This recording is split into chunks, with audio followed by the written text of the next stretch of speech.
She stomped onto my porch without knocking, clipboard in hand, eyes scanning my cabin like she owned it. This wasn't the first time a so-called HOA Karen crossed the line, but when she stepped inside to critique my decor, she froze. Right there, on my wall, was the badge that told her she'd picked a fight with the wrong man, a federal agent who doesn't take kindly to trespassers. Let us know where you're watching from today, and if you're new here, don't forget to like this video and subscribe to join our growing community. The mornings up here in the mountains have a kind of silence that feels sacred. I was on my porch, sipping black coffee from my favorite enamel mug, watching a hawk circle lazily above the tree line. The air was sharp and cool, carrying the smell of pine and last night's wood smoke from the cabin's chimney. I built this place for mornings like this where time slows down and the rest of the world feels 100 miles away. That peace shattered when I heard tires crunching on my gravel driveway. I don't get unexpected visitors out here. Most folks know this road leads nowhere except to my land, and I like it that way.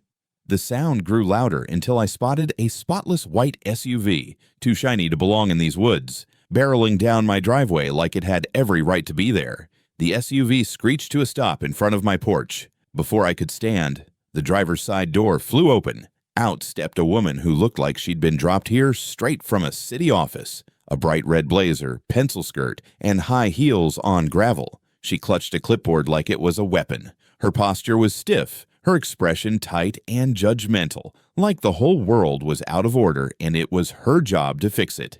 "Morning," I said, rising slowly, coffee in hand. "You lost." She didn't answer. Her sharp gaze scanned my porch like she was appraising property for auction.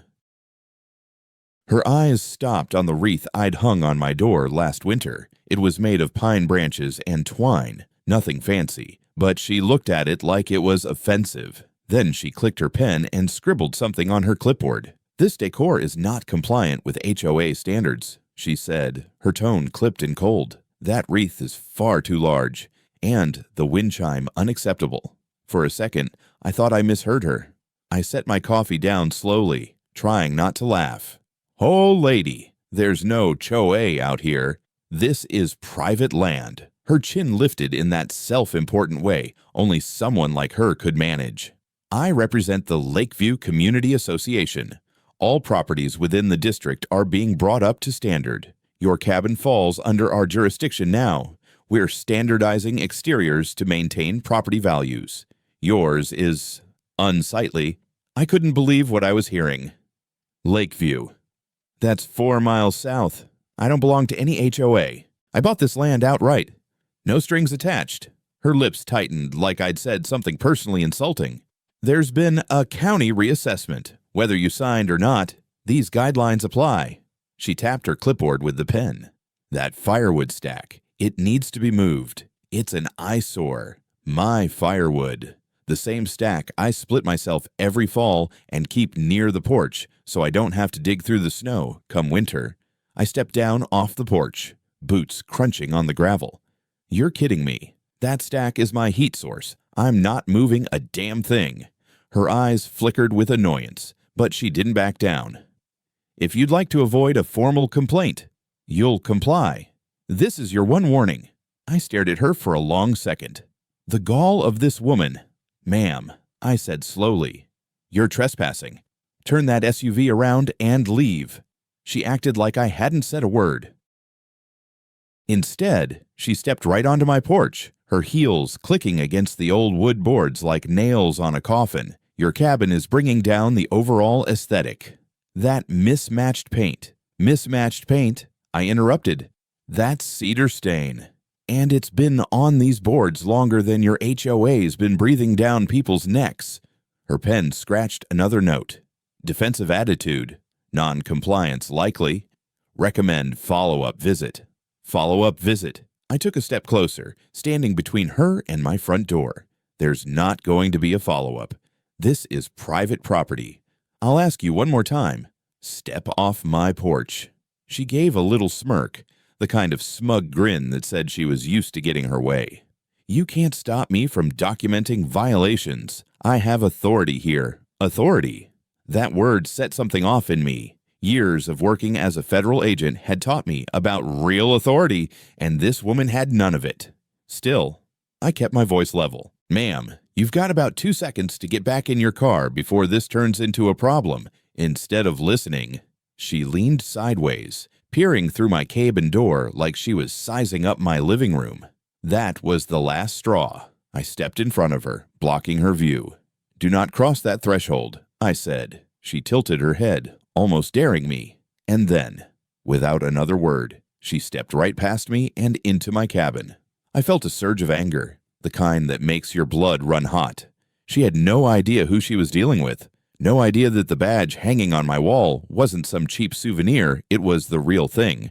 And the second her eyes landed on it, I knew everything was about to change. The moment she stepped into my cabin, I felt every muscle in my body tighten. That was my home, my sanctuary, and she'd just waltzed in like it was open for inspection.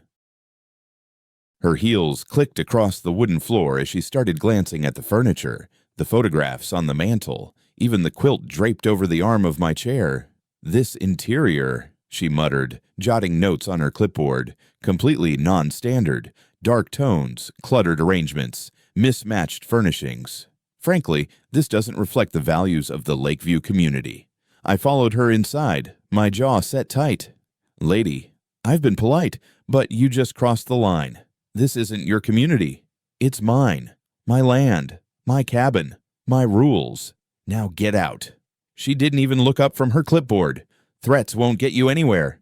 If you can't follow guidelines, I'll have to escalate this to the board and possibly county enforcement. County enforcement? I almost laughed, but there was no humor in it. "You really think the sheriff's office gives a damn about my quilt or my woodpile?" She turned to face me, her chin raised like a queen surveying a peasant. "We'll see. I've handled tougher cases than this. Men like you think you can do whatever you want because you're out here alone. But communities have standards for a reason." I took a slow, deliberate step closer, closing the distance between us. "And what makes you think you can walk into a man's home without permission? You're not just trespassing, you're breaking the law." She hesitated for the first time, her pen hovering over the clipboard. "Don't get dramatic. I have the right to perform inspections when necessary." "No, you don't." My voice was steady, low, the kind of tone that carries weight. "There's no HOA out here. And even if there was, no one walks into my house without my say-so. You think you have power because of that clipboard. You're playing a game you don't understand." Her lips curled into a sneer. "Oh, I understand perfectly. You're just another man who thinks he's above the rules. I'll have the county on you faster than you can." That's when her words stopped cold. Her gaze had shifted to the wall behind me. I turned slightly, knowing exactly what she was looking at. My federal badge, mounted in a simple oak frame, hung above the desk. It wasn't just a piece of metal, it was years of service, late nights, and cases that could have gone bad in a heartbeat. She was staring at it like it was a snake ready to strike. Her voice cracked slightly when she spoke again. You're law enforcement." I gave her a slow, measured nod. "Retired federal agent, and I know exactly how the law works down to the letter. Do you know what happens when someone trespasses into a private residence?" She blinked, her confidence draining as the weight of the situation settled in. I was just following HOA protocol. I stepped closer, close enough that she had to tilt her head to look at me. "You're on private property. You have no jurisdiction here. And the fact that you stepped inside after being told not to, that's breaking and entering." Her face flushed. "I didn't mean save it." I interrupted. "I could have you arrested right now. One call, and the sheriff's deputy would be here in 20 minutes. She shifted her weight, her high heels clicking nervously on the floorboards. "Let's not get carried away. Maybe we can talk this through." I folded my arms. "Funny. A minute ago, you were all about rules and compliance. Now you want to talk." Her composure was crumbling, but she still tried to salvage some authority. "You don't need to make this a bigger issue than it is. I was just trying to maintain community standards." I walked to the doorway, holding it open. "There is no community out here, just me, the trees, and the law I know better than you ever will. Now, If you want to leave without me pressing charges, you'll walk out that door right now." She didn't move, her pride keeping her frozen. I waited, watching her face shift between anger and fear. Then she muttered something under her breath, too low for me to catch, and finally stormed past me. The sound of her heels on the porch boards was sharper this time, more frantic. When she reached her SUV, she spun back around, her face flushed red. "This isn't over. I'll bring the board here." "You'll see." I stepped onto the porch, leaning against the post. "Bring whoever you want. But next time, don't set foot past my driveway unless you have a warrant. Understand?" She glared, but I could see the doubt in her eyes now. The badge had rattled her, even if she wouldn't admit it. With a huff, she climbed into her SUV, slammed the door, and sped off down the driveway, kicking up dust in her wake. I stood there for a long moment, the quiet settling back over the property like a blanket. But I knew this wasn't the last time I'd see her. People like her don't back down easily, and if she thought she could intimidate me with her HOA nonsense, she was in for a rude awakening. I knew from the second that white SUV disappeared down my driveway that this wasn't the end of it. HOA Karens don't let go. They dig in like ticks, convinced their authority stretches as far as they can wave a clipboard. I spent the rest of the afternoon splitting firewood, the steady thud of my axe helping me clear the irritation from my head. But deep down, I knew she'd be back. Sure enough, 2 days later, I heard the same sound of tires on gravel, this time louder, bolder, like she was announcing her arrival. I put down the splitting maul and wiped the sweat from my neck just as her SUV came to a stop. She wasn't alone this time. There was a man with her mid-50s, gray suit, shiny shoes that didn't belong in the mountains. He looked like a lawyer who'd never cut wood or patched a roof in his life. Karen climbed out first, already holding her clipboard like a sword. "We're here for a formal inspection," she said before I could get a word in. And this time, I brought our legal advisor. I leaned on my axe handle. "Lady, I told you this land isn't under any HOA. You're wasting your time and his." The man cleared his throat, adjusting his tie like the dust offended him. "Sir, I'm representing the Lakeview Community Association. It's our understanding that your property falls within our expanded district, and there are several violations that need to be addressed. Violations I let out a short, dry laugh. This is a cabin, not a condo. There's no district out here. Did you two even check the county line before marching up my driveway?" Karen smirked, undeterred. "We don't need to check. I've been doing this for years. Those garish shutters on your windows, that rusted old sign on the fence, everything about this place screams neglect. I'm giving you 1 week to bring it up to standard." My patience snapped like a dry twig. 1 week, I stepped forward, close enough that she had to tilt her head back. "You don't get to give me deadlines on my own land."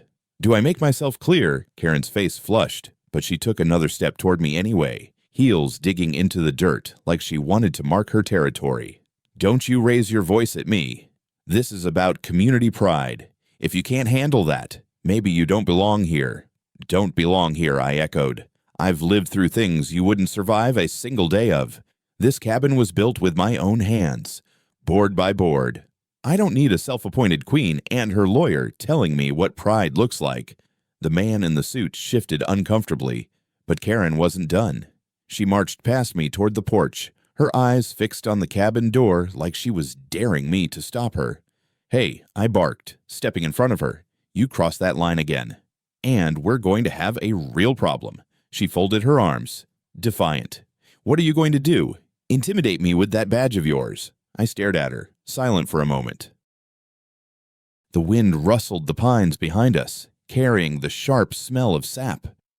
"I don't need to intimidate anyone," I said finally. "But I will protect what's mine. You're not setting foot inside that cabin again." Karen tilted her head, eyes flashing with something between challenge and spite. "Then I'll call the sheriff. We'll see who's right." I took a step closer, my voice low and deliberate. "Go ahead. Call him. The sheriff's department knows me. They know this land. And they'll tell you the same thing I'm telling you. This isn't your jurisdiction." The man in the suit finally spoke, his tone hesitant. "Karen, maybe we should quiet," she snapped, cutting him off. He's bluffing. I didn't break eye contact. Bluffing. You saw the badge on my wall. That wasn't for decoration. I know how the law works. And right now, you're walking a fine line between harassment and trespassing. One more step, and I'll make sure the sheriff writes it up in black and white. For a moment, silence stretched between us. Her jaw tightened, but I could see a flicker of doubt behind her glare. Still, she wasn't the type to admit defeat. Fine, she spat. But this isn't over. We'll come back with paperwork. You'll regret this attitude. I leaned slightly on my axe, my expression calm but firm. Bring whatever paperwork you want. Just remember this next time you step on my porch without permission, I'll treat it like what it is, a violation of the law. She turned on her heel, muttering under her breath, and stomped back to her SUV. The lawyer followed, clearly embarrassed to be caught in her wake. As they drove off, I watched the dust cloud rise behind them. My jaw set. I knew she meant what she said. She'd come back. And, when she did, I'd be ready. It didn't take long for her threat to turn real. By the next afternoon, I heard that all too familiar rumble of the white SUV climbing the gravel road. I was sitting on the porch sharpening my hunting knife, the steady rhythm of steel against stone keeping my thoughts calm. Sure enough, Karen was back, and this time she brought reinforcements.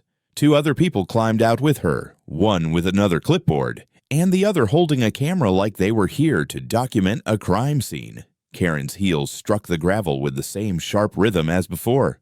We're conducting a formal documentation of violations, she announced, her voice loud enough to startle a crow from a nearby tree. You will not interfere. I stood, resting my knife on the porch railing. Ma'am, I already told you this isn't HOA property. Whatever game you're playing, it ends here. Now. The man with the camera raised it like he was about to start filming my porch, my face, my cabin, everything. I stepped down onto the dirt path, my boots planting firm in front of him. Point that camera at me again, I said evenly, and I'll consider it harassment. You'll regret it. The man lowered it fast, but Karen wasn't fazed. She smiled, the kind of smile that said she believed she was untouchable. We'll see who regrets this. I'm reporting every violation, and the county will hear about your non-compliance. County, I laughed once, a hard sound. Lady, you keep throwing around words like you know how the law works, but you're standing on land that's older than your HOA's founding papers. You can't rewrite boundaries with a clipboard. Ignoring me, she marched up the porch steps again, scanning the cabin door like she owned it. This color, she said, pointing to the cedar stain, is not approved. And this door hardware cheap. I'll add that to the list. That's enough, I snapped. I moved to block her path, but she didn't stop. Instead, she glanced over my shoulder and saw the open cabin door. It was a warm day, so I'd left it ajar. Her smirk widened. You can't hide violations inside. I stepped between her and the doorway, but she made a bold move. She sidestepped me and pushed the door fully open. My temper flared, but I didn't raise my voice yet. Instead, I followed her inside, my boots thudding against the old wood. She stopped mid-step, eyes locking on the far wall where my federal badge hung in a wooden frame above the desk. For a second, she didn't move. Her hand, still gripping the clipboard, trembled slightly. Is that? She began, her tone suddenly unsure. Yeah, I said, my voice low. That's exactly what it looks like. A federal badge. I earned it through 25 years of service. And I know exactly what you're doing here, harassing a private citizen on his own property without any legal standing. Do you have any idea how serious that is? She swallowed, her eyes flicking between me and the badge. I didn't realize you were law enforcement. Retired, I corrected, but the law still applies. And I know it better than you. Right now, you're looking at trespassing, harassment, and illegal documentation on private property. Do you want to explain that to the sheriff? The man with the camera was standing at the threshold, suddenly pale. Karen, he whispered. Maybe we should leave quiet, she snapped, though her voice cracked. We have rights to inspect community properties. This isn't community property. I shot back. I stepped closer, pointing at the floor beneath her heels. This land has been mine since I bought it outright from the county. I don't answer to your board, your fake rules, or your so-called inspections. One more step out of line, and I'll be the one filing charges." For a moment, all I could hear was the sound of her breathing. Sharp and fast, she glanced at the badge again, then at me, and I saw her confidence waver. Her fingers tightened on the clipboard, but she didn't write anything down. I reached for my phone on the table and held it up. "Want me to call the sheriff now? We can clear this up real quick." Her face paled, but her pride wouldn't let her back down entirely. "No need for that," she muttered, backing toward the door. We'll discuss this with the board." I followed her onto the porch, my tone calm but hard as iron. "You do that. And next time you show up here uninvited, bring a warrant or don't come at all, because I won't be so patient." Karen didn't reply. She stomped to her SUV, her two companions trailing behind like scared kids. As they drove off, I stayed on the porch, watching the dust rise. I knew this was far from over. People like her didn't just quit when they were embarrassed. They came back louder, meaner, and desperate to win. The next morning, I woke up to the sound of my old landline ringing. Hardly anyone had that number anymore, which meant it wasn't good news. Sure enough, when I picked it up, the voice on the other end was the county clerk, an old friend of mine named Bill. "Hey," Bill said, his tone wary. "I've got something here that might interest you. A complaint was filed against your property." I let out a dry laugh. "Let me guess. HOA Karen, you got it," Bill replied. "Apparently, there's a group of them claiming your cabin falls under their Lakeview expansion zone. It's nonsense, but they're making a lot of noise. They even called the sheriff's office asking for an inspection." "Sheriff's office," I repeated, feeling my blood pressure rise. "And what did they say?" Bill chuckled. "Sheriff Tom knows better. He told them to back off, but I'd be careful. They sound like they're cooking up something bigger. You know how these types are loud voices, no real power, but they try to wear you down." "Let them try," I said firmly. "I'm not budging." After hanging up, I sat down at my kitchen table, thinking about my next move. Karen wasn't just some nosy neighbor. She was organized, and she had the kind of stubbornness that made people dangerous when they felt cornered. I knew she'd be back, and I needed to be ready. By mid-afternoon, I heard engines again this time. 2 vehicles. Karen's white SUV led the way, followed by a dark pickup truck with a custom logo on the side, Lakeview Community Security. I shook my head. Security out here. It was laughable. I stood on the porch as they pulled up, arms crossed, waiting. Karen got out first, looking smug as ever. Beside her was a tall, broad man dressed in a black uniform with a fake-looking badge pinned to his chest. He had the build of a gym rat, but the expression of someone who didn't think before acting. "Mr." She glanced at her clipboard, pretending she didn't know my name. "Mr. Daniels. We're here for an official inspection and to enforce compliance." "Compliance with what?" I asked flatly.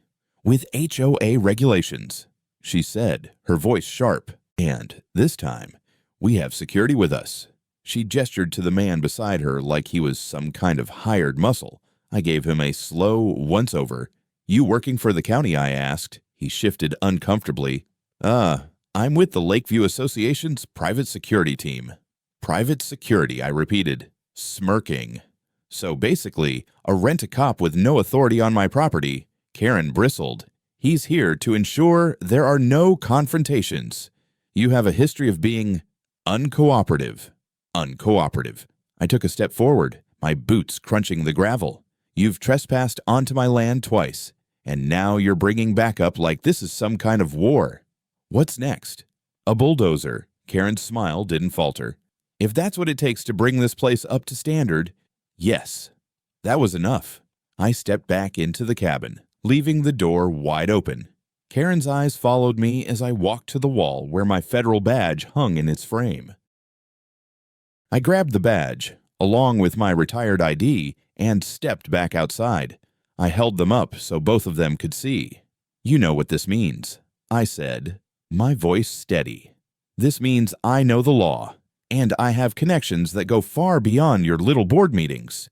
You're trespassing, you're harassing, and if you don't turn those vehicles around right now, I'll call Sheriff Tom and have you both cited." The so-called security guard's eyes went wide when he saw the badge. "Karen, maybe we should not a chance," she snapped, though her voice was less confident now. "This is our jurisdiction.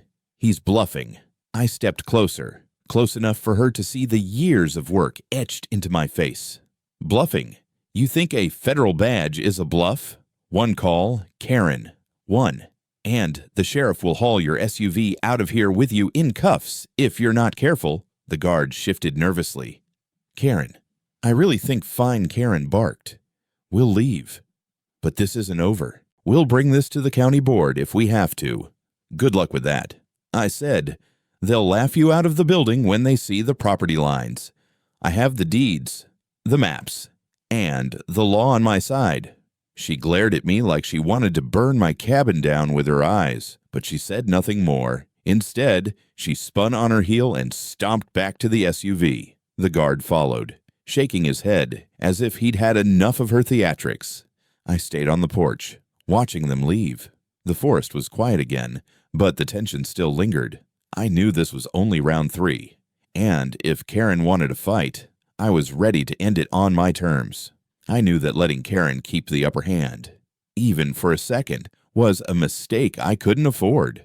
People like her thrive on fear and hesitation, and I had neither. So that night, after she and her so-called security left, I sat at my kitchen table with a notepad and my old laptop mapping out exactly how I'd turn the tables. The first thing I did was call Sheriff Tom. We'd worked together years ago when I was still active in federal service. Tom's a straight shooter, the kind of man who doesn't like bullies, especially the HOA type. "Tom," I said, once I got him on the line, "you're about to get a flurry of complaints about my property. I want you to know it's all noise. Karen, the one running the Lakeview HOA, has crossed the line. She's trespassing, harassing me, and now bringing private security onto my land." I could almost hear him rolling his eyes. "Figures. I've had a dozen calls from that woman this month. She thinks the whole county answers to her. Don't worry, I'll back you if she tries anything. You still have your deed paperwork, right?" "Of course," I said. "I keep it locked in my desk." "Good," Tom replied. "If she comes back, call me directly. I'll set her straight." With that reassurance, I spent the next hour digging out the old property deeds and county maps. I made copies of every document proving that my cabin and the surrounding land were free from any HOA jurisdiction. I wanted Karen to see, in black and white, just how wrong she was. The next morning, I set the paperwork out on my porch table. I even cleaned the surface, knowing full well she'd be back. Sure enough, by early afternoon, the white SUV was climbing the driveway again. This time, she was alone. No lawyer, no camera guy. No fake security. I suspected the last encounter had scared off her reinforcements. She stepped out, still carrying that clipboard, but I noticed the tightness in her shoulders. Her confidence had cracks now. "Karen," I called, leaning back in my chair on the porch. "You're persistent, I'll give you that. But today, we're going to have a different conversation." She approached, her eyes narrowing at the papers neatly stacked on the table. "What's this proof?" I said, tapping the top page. "This is the county deed for my property, signed, notarized, and filed long before Lakeview HOA was even formed. And this," I added, pulling out another sheet, "is a map that shows your so-called district ends 3 miles south of here. You're trespassing." Again. Karen's lips pressed together in a thin line as she scanned the documents. I could tell she wanted to argue, but the papers didn't lie. "Maybe there's been a mistake," she muttered. "There's no mistake," I replied. "You came onto my land, harassed me, and tried to impose rules that have nothing to do with me. I could have pressed charges already. I still might." Her eyes flickered, but she tried to regain her composure. I was just trying to maintain standards. I cut her off. "You don't know a thing about this place or the people who live out here. We don't need someone in a blazer and heels dictating how our homes should look. We take care of our own, and we respect each other's space. Something you clearly don't understand." She opened her mouth. But I wasn't done. I leaned forward, my voice low and steady. "Do you realize how bad this could get for you? trespassing onto federal property because, yes, parts of my land still fall under federal protection can result in fines and jail time. And you stepped into my home without permission. That's breaking and entering. I could have had you arrested the moment you crossed my threshold." Karen blinked, her breath catching slightly. "You wouldn't, wouldn't I?" I said, holding her gaze. "Do you want me to make a call to Sheriff Tom right now? He'd be here in 15 minutes. For a long moment, silence stretched between us. I could see her pride battling with her fear, her ego straining to hold on while reality started to sink in. Finally, she lowered the clipboard slightly, her fingers tightening on its edge. "What do you want?" she asked, her tone sharper but softer than before. "What I want," I said, "is simple. You and your HOA leave me and my cabin alone. You don't step foot on this land again. And you stop filing false complaints. If I get even one more letter from you, I'll hand all this evidence I tapped the documents on the table to the county attorney." "Understand." Karen stared at me for a moment, her jaw tightening, but she didn't argue. Instead, she turned on her heel, walking briskly back to her SUV. She didn't say another word as she slammed the door and drove off. I sat back in my chair watching her taillights vanish down the driveway. I had the upper hand now, but I knew her type. She wasn't done yet. If I wanted this to end once and for all, I'd need to make the next move. After Karen's last visit, I decided to go on the offensive. I wasn't going to sit around and wait for her next stunt. People like her needed to be stopped with something they couldn't argue against cold, hard evidence. That evening, I gathered every scrap of documentation I had. The property deed, county tax records, and photographs of the original purchase agreement went into a neat folder. I even found an old survey map showing that my land had been privately owned since before Lakeview HOA existed. If she wanted to test me, I was ready to bury her with facts. The next morning, I made a call to Sheriff Tom. "I'm done waiting," I told him. "Karen and her board think they can rewrite county lines. I want to file a formal harassment complaint." "You've got enough evidence?" Tom asked, his tone calm but interested. "Plenty," I said, "and I've got her trespassing caught on my trail cameras." Trail cameras, I smiled to myself. "Yeah, I set them up last winter after a bear came too close for comfort. Turns out they're just as good for catching nosy HOA presidents." Tom chuckled. "All right, bring it in. I'll take care of the paperwork and make sure this doesn't drag out any longer." By noon, I was sitting in Tom's office, the folder spread out on his desk. He leafed through it with that slow, careful attention of a man who's seen every kind of dispute but still knows when something's dead serious. "This is solid," he said, tapping one of the photos. "And with these camera images, we've got her on video stepping into your cabin. That's breaking and entering. No question."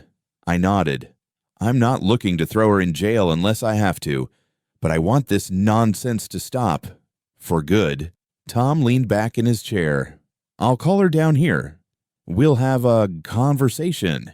If she refuses to back off, we'll press charges." "Sound good." "Sounds perfect," I said. Karen didn't know I'd be there when Tom called her to the station later that afternoon. I stayed quiet in the corner of the sheriff's office as she walked in, clipboard in hand, still wearing that bright blazer like armor. "Mrs. Parker," Tom began, using her full name with a tone that made it sound more like a summons than a greeting. "We need to talk about your repeated visits to Mr. Daniel's property." Karen blinked when she saw me in the corner. Her confidence faltered, but she tried to mask it with a smile. "Sheriff, I'm just trying to uphold community standards. He's the one being difficult." Tom didn't flinch.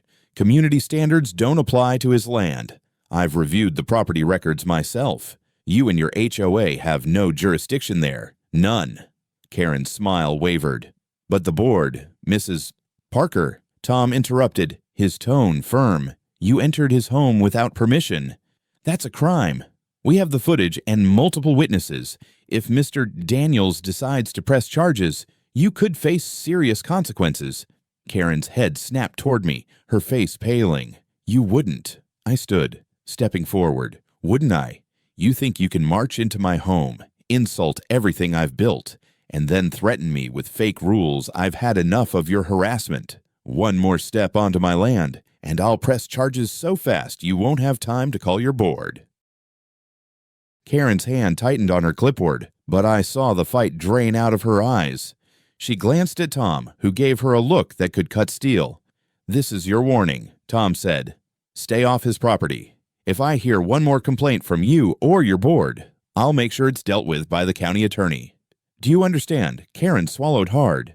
"I understand." "Good," I said, my voice calm but firm. "We're done here."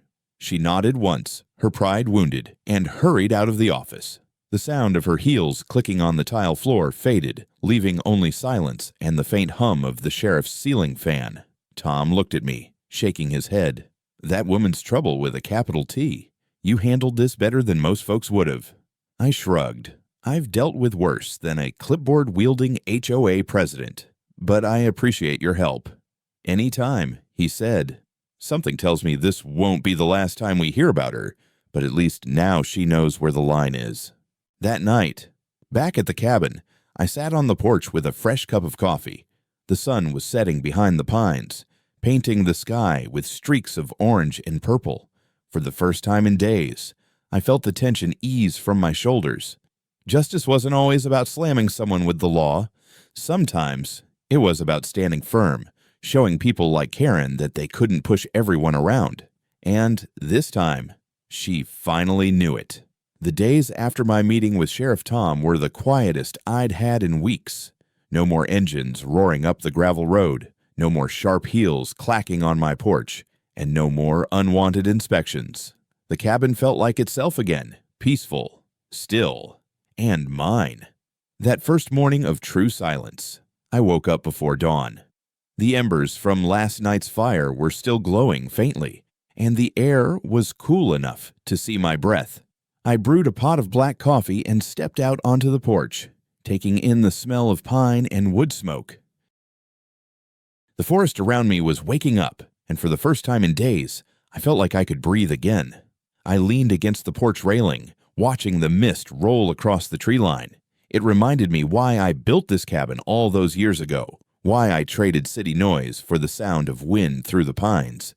Out here, life was simple. It was about hard work, honest hands, and the kind of freedom you couldn't buy with money. But people like Karen didn't understand that. They were so obsessed with control, with painting the world into neat, matching boxes, that they forgot what living truly meant. I took a slow sip of my coffee, feeling the warmth spread through me, and thought about how close I'd come to letting her ruin the peace I'd built here. I decided to make sure it never happened again.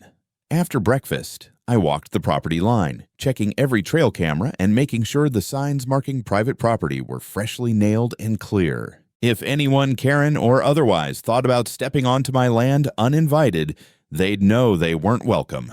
By midday, I sat on the porch with a clean deck of cards and played a few quiet rounds of solitaire, just listening to the world around me, the crackle of the fire, the call of a distant hawk, the steady rhythm of my own breathing. It all reminded me that peace wasn't just a state of mind, it was something you had to protect, sometimes with every ounce of strength you had. A week later, I got a call from Sheriff Tom. "She's done," he said simply. "Karen," I asked. "Yeah." The county board reviewed the harassment complaint, between the deed records, the footage from your cameras, and a few other colorful complaints they've had about her. They shut her down. She's no longer allowed to represent Lakeview HOA. I raised an eyebrow, even though he couldn't see me. "You're telling me they finally stripped her of her clipboard?" Tom laughed. "Something like that." "She's not happy about it, but she won't be bothering you anymore." "Good," I said. "I'll sleep better, knowing the forest's quieter for everyone now. Just don't go looking for trouble." Tom warned, "You've got your peace. Keep it." "I plan to," I said, and I meant it. That evening, I sat by the fire inside the cabin, watching the flames dance across the old stone hearth. I thought about the past few weeks, the trespasses, the arguments, the way Karen's eyes froze when she saw my badge. I'd spent years dealing with criminals, liars, and cheats, But there was something uniquely exhausting about facing someone who thought they were always right, no matter how wrong they were. Yet, in a way, I was grateful. It reminded me why I retired out here in the first place. I didn't leave the city because I was tired of the job. I left because I was tired of the noise, the constant battles for control, the people who'd forgotten how to respect boundaries. Out here, I could build my own life. A porch that smelled of fresh cedar, a cabin filled with memories and worn wood, a fire that burned bright against the cold nights. This wasn't just a place to live, it was a place to breathe, to heal, to remember who I was when the world wasn't demanding something from me. The stars came out that night, clear and sharp against the black sky. I sat on the porch again, wrapped in an old flannel jacket, listening to the quiet hum of the forest. There was no sound of engines, no flash of a clipboard in the dark, just the wilderness and me. And as I sat there, I felt something I hadn't felt in a while, a deep, steady sense of gratitude, not just because Karen was gone, but because I'd stood my ground. I'd defended my home, my land, my peace. That was something worth holding on to. Sometimes life tests us with people who don't know when to stop. People who think they can walk all over our boundaries. But if there's one thing I've learned, it's this peace isn't handed to you. You have to fight for it, protect it, and hold it close when the world tries to take it away. If you've ever had to stand your ground against someone who wouldn't listen, you know exactly what I mean. And if you enjoyed this story, I'd love for you to stick around. Subscribe for more stories like this. Share your thoughts. And maybe take a moment to appreciate the quiet places in your own life.